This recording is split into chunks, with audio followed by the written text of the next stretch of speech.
Ángel, buenas noches. Qué bueno que estás con nosotros. Azul. Buenas noches, Juan. Buenas noches. Creo que Ángel, ayúdanos a entender qué significaría este memorándum. ¿Por qué? Porque la pregunta que queda en el aire es si la nueva política energética puede implementarse, puede llevarse a cabo dentro del marco regulatorio vigente, porque de no ser así, entonces estaríamos frente a un proceso verdaderamente histórico. Mira, yo creo que lo primero que tenemos que entender como mexicanos es quiénes son estos órganos reguladores del sector energético. Principalmente yo ubico tres. El memorándum del presidente marca también esos tres: la Comisión Nacional de Hidrocarburos, la Comisión Reguladora de Energía y el Centro Nacional de Control de Energía, en este caso para la energía eléctrica. En una situación estándar de un país que protege sus intereses, estas funciones corresponden al Estado. Les pongo el caso de Francia, que produce el 70% de la energía eléctrica mediante energía nuclear, y quien controla eso es el Estado. Por lo tanto, deberían ser hechas esas funciones por organismos gubernamentales directamente dependientes del gobierno central. Justamente, Azul, marcaste otra herencia perniciosa de la reforma energética.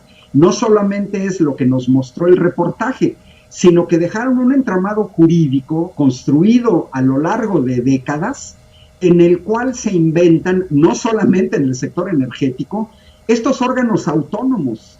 El problema que tendríamos que cuestionar es si realmente son autónomos, porque alguien los puso ahí y no de a gratis. Después, no fueron elegidos por nadie de manera democrática.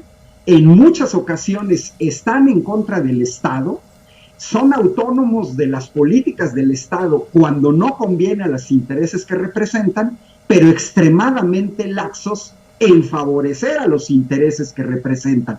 Hay una dicotomía entre sinergia o conflicto.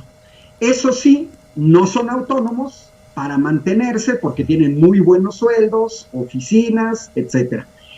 Muchos consideramos que tanto ética como patrióticamente estos organismos deben acoplarse con las políticas de un gobierno democrático con un respaldo de 30 millones de votos, y que deberían de haberse opuesto a políticas que no favorecen los intereses nacionales, porque estos órganos no denunciaron en su momento los contratos leoninos derivados de la reforma energética, y a final de cuentas el gobierno actual, como lo señalaban al inicio del noticiero, cuando hablaban de la delincuencia organizada en Ciudad de México, recibes una pesada herencia de los gobiernos anteriores, y a final de cuentas resulta que los consumidores finales estamos subsidiando a empresas privadas que usan, en el caso del sector eléctrico, servicios de la Comisión Federal, pero no los pagan. Por ejemplo, el porteo. Comisión Federal se tiene que hacer cargo del respaldo para la energía intermitente, y vienen subsidios por décadas, porque hay que tomar en cuenta que no nada más son los contratos derivados de la reforma energética. Muchos contratos vienen de violaciones al artículo 27 constitucional, que fue modificado hasta 2013, en el cual se daba manga ancha a organismos privados y a estos organismos autónomos para intervenir. Creo que cualquiera, ya que se filtró este documento, yo creo que es muy importante que el público pueda revisar los 17 puntos que están contenidos en ese memorándum, y les garantizo que casi todos estaríamos en completo acuerdo en cada uno de los puntos. Solo les marco tres, primerísimo. A ver. Sí, venga.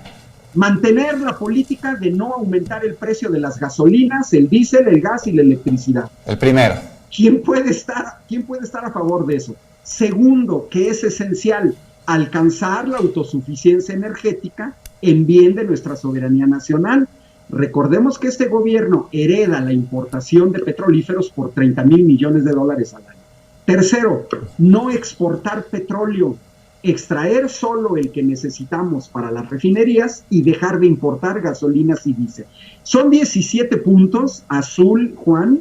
La verdad que yo invitaría a la gente, dado que se filtró, dado que fue publicado en varios medios, revisar a detalle esos 17 puntos, que me parece ser que forman parte de un programa alternativo de nación anunciado ya desde la campaña presidencial de 2006. Es decir, no son invenciones, no son improvisaciones, es el eje conductor del sector energético que se ha venido construyendo durante los últimos 14 años. Sí.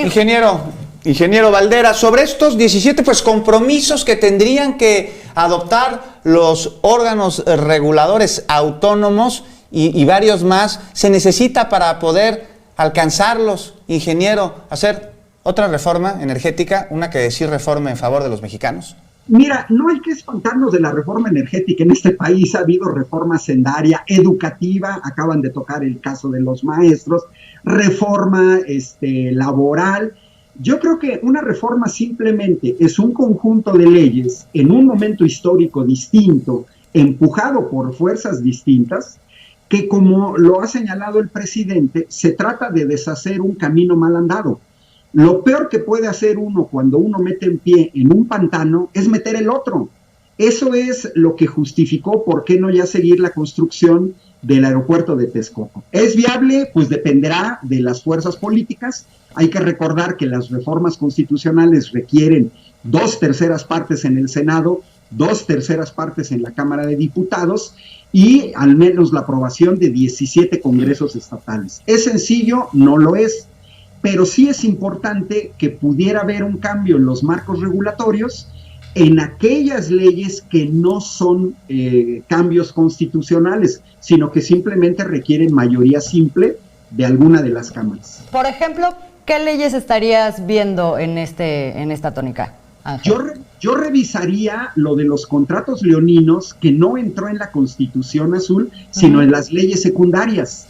Porque en la Constitución lo único que hicieron fue quitar la prohibición de la asignación de contratos. Ya eso te permite en las leyes secundarias decir, bueno, entrego estos contratos y eso. ¿Qué se tendría que hacer? Revisar las leyes secundarias derivadas de la reforma energética y establecer candados que no dañen ni a la soberanía nacional ni a la economía nacional. ¿Lo de los subsidios entraría también? Mira, no podemos estar subsidiando a los privados. ¿Pero entraría también dentro de leyes que no tuvieran que reformarse constitucionalmente? Claro, porque la Constitución no dice que se tiene que subsidiar a privados. Y por lo que veo, ahí está otra parte, a los 17 puntos, tú añadirías revisar el tema de los órganos reguladores y que sus funciones sean absorbidas por el Estado. Pues yo sí haría esa situación, la verdad que sí lo haría. O en su defecto que fueran personajes elegidos por órganos de representación popular. Es verdaderamente patético que no se sabe cómo son elegidos o se maneja un proceso oscuro de designación de estos personajes que después se dedican a atender intereses particulares. Antes que los de la nación. Muy bien, pues con eso nos quedamos, Ángel. Muchas gracias por estar con nosotros esta noche. Gracias, ingeniero Valdera. Gracias a su público, saludos desde Querétaro. Saludos hasta Querétaro, ingeniero.